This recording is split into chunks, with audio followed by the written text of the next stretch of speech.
Hai pecinta misteri, selamat datang di channel Anna Olive. Sebelum kita mulai, jangan lupa klik tombol subscribe dan nyalakan tanda lonceng agar kalian selalu mendapatkan notifikasi cerita-cerita horor terbaru. Selamat mendengarkan. Namaku Reza. Aku sekolah di salah satu SMA swasta di kota Bandung. Sekarang aku beranjak naik ke kelas 2. Selama kurang 1 tahun lebih, aku bersekolah di sana. Akhirnya aku tahu cerita yang tersimpan di balik kelasku ini.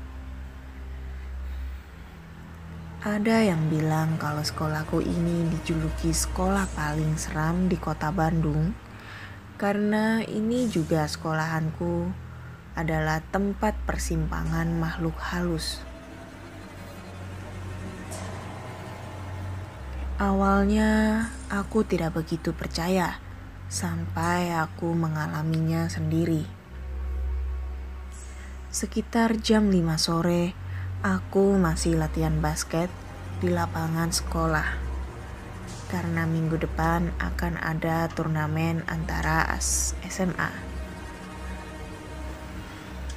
Jadi sampai saat ini anak-anak basket latihan lebih lama daripada biasanya. Akhirnya sampai juga. Bro, aku ke kamar mandi duluan ya, kataku kepada teman-temanku. Aku berjalan tenang melewati lorong kelas yang sudah tampak gelap dan sepi. Setibanya di kamar mandi, aku gantungkan tasku dan mulai mandi. Beberapa saat ketika aku mandi, tiba-tiba saja lampu kamar mandinya mati. Aku berhenti menyiram tubuhku dan mulai mendekatkan telingaku ke pintu. Dengan harapan aku tahu siapa orang yang mematikan lampu kamar mandi ini.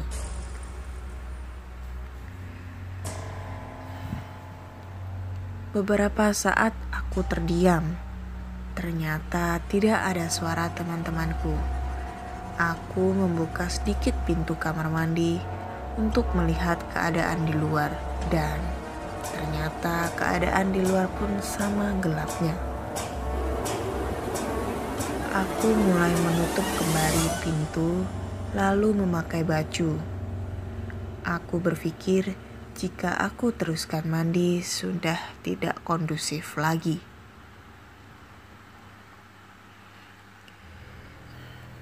Ketika aku sudah memakai bajuku, aku menggeserkan tubuhku sedikit ke kanan dan aku menginjak sesuatu. Ini seperti kaki seseorang. Lalu aku mulai mundur beberapa langkah menuju tembok.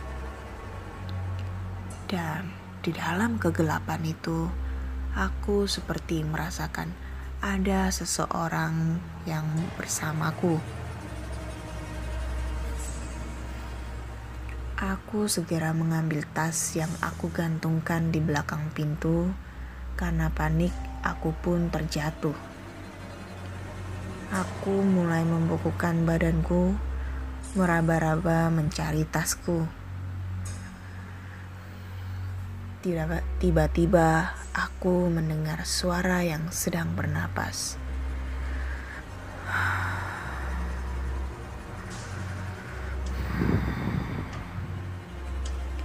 Jelas sekali, itu bukan suara nafasku. Hembusan nafas itu sangat kuat dan badanku mulai merinding. Keringat dingin mulai bercucuran di keningku. Tanpa pikir panjang, aku ingin segera keluar dari sini. Aku mencari gagang pintu yang ada di sisi kiriku. Namun, pintu kamar mandinya susah terbuka. dan di belakangku terasa sebuah angin dingin yang berhembus seperti meniupi pundakku. Suara hembusan nafas ini membuatku sangat takut. Aku memberanikan diri membalikkan tubuhku dan tidak ada siapa-siapa. Jantungku kini semakin berdegup kencang.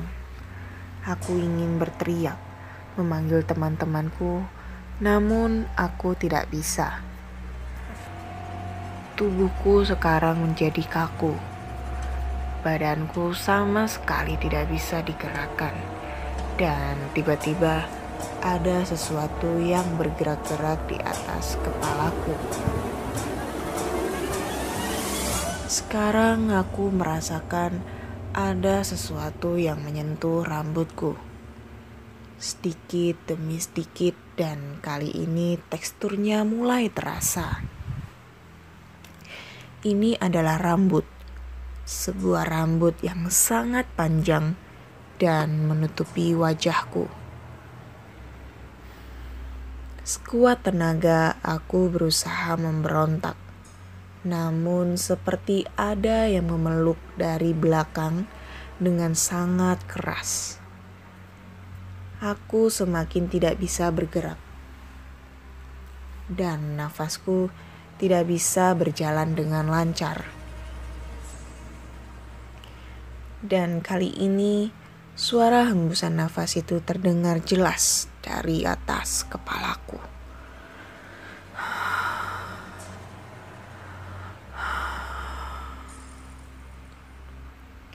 Aku mulai membaca doa di dalam hati sambil mengingat doa-doa yang aku hafal. Namun sulit sekali untuk mengeluarkan suara. Sampai akhirnya aku bisa bergerak, dan ketika aku lihat ke atas, aku melihat sebuah wajah dengan mata yang sangat merah. Hanya beberapa detik saja aku melihat sosok itu, dan tidak lama sosok itu menghilang. Badanku yang kaku sudah bisa aku gerakkan, dan aku segera berlari keluar. Di depan aku bertemu dengan teman-temanku yang sudah menunggu di pos sapam. Aku segera menceritakan kejadian tadi kepada teman-temanku, dan temanku pada kaget. Lalu ceritaku ditanggapi oleh seorang satpam yang mengatakan bahwa aku memang salah. Aku salah karena sudah memakai kamar mandi itu. Konon, sejak dulu daerah kamar mandi itu memang angker. Makanya setiap malam lampu dimatikan agar tidak ada yang pergi ke sana. Satpam itu lanjut berkata, dia tidak tahu kalau aku lagi ada di sana, karena saat tadi dia lewat, semua pintu kamar mandi terbuka dan kosong. Aneh, padahal jelas sekali tadi aku di dalam salah satu kamar mandi itu.